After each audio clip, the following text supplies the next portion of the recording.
You ever have that feeling? You're trying to explain something, you're being as clear as you possibly can, but you're just met with a blank stare. It's like you're speaking a totally different language.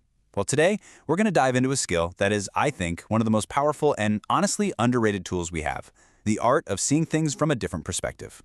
So let's just jump right in with a feeling I bet every single one of us knows all too well. It's that feeling of being completely and utterly stuck. Unheard, powerless. You're trying so hard to get your point across, but it just feels like there's static on the line. The source material for this explainer just nails it with this quote. It's exactly like being on hold with customer service. You're stuck there, the terrible music is looping, you've explained your problem 3 times to 3 different people, and you just start to wonder, is anyone even listening? Do they get it? Do they even care? It's this uniquely modern way of feeling totally invisible. Seriously, take a second. When was the last time you felt that way? Maybe it was in a meeting at work where your idea got steamrolled. Or maybe in a conversation with a loved one where you just couldn't connect. That feeling, that sense of being invisible, it's really at the heart of so many of our frustrations, isn't it?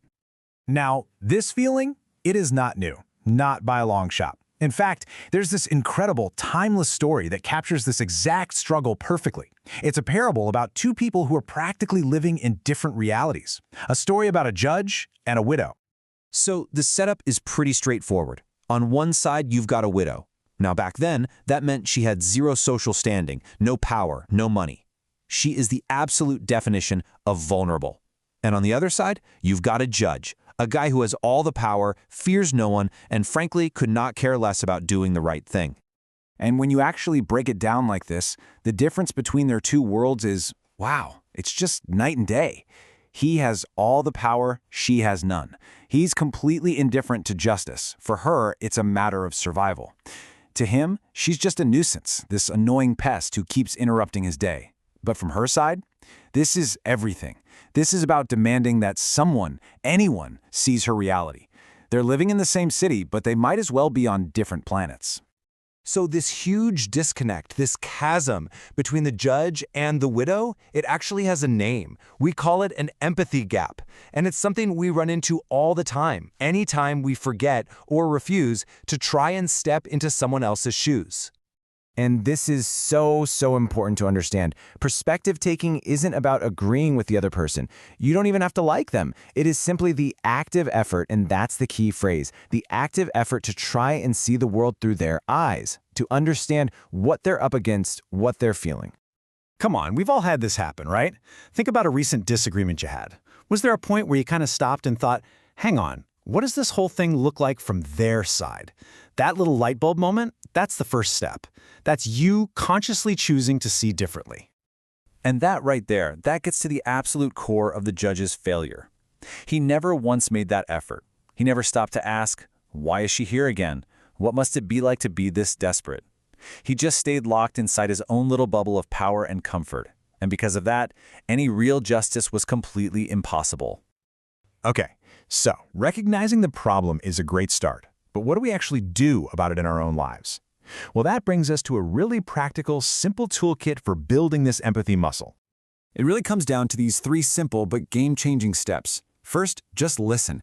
I mean, really listen, not just waiting for your turn to talk, not planning your counterargument. Just hear them. Second, ask yourself this incredibly humbling question. What am I missing here? Just assume you don't have the whole story. And third, and this is huge, acknowledge their reality. You don't have to agree with it, but saying something like, wow, I can see how you'd feel that way, or that sounds incredibly frustrating. It changes everything. It tells them they've been seen. This isn't just about having smoother conversations or being seen as a nice person. This skill, this ability to see differently, it's foundational. It's where compassion and fairness, and yeah, even justice actually begin. And that leads me to a line from the source material that I love it. Think about the widow. She must have been exhausted, discouraged, but she kept knocking. She kept showing up. Her persistence was an act of faith. Faith that eventually someone would have to look up and finally see her. So here's the bottom line. This story, this parable, it's about way more than just being persistent in prayer. It's a powerful metaphor for justice in our world. It teaches us that justice isn't some abstract idea out there. It flows directly from the simple, profound act of truly seeing another person, of acknowledging their humanity, their struggle, and their right to be heard. And so, that brings us to the final question, the one that really matters. The power to bridge these gaps in our world, it doesn't start with some grand gesture.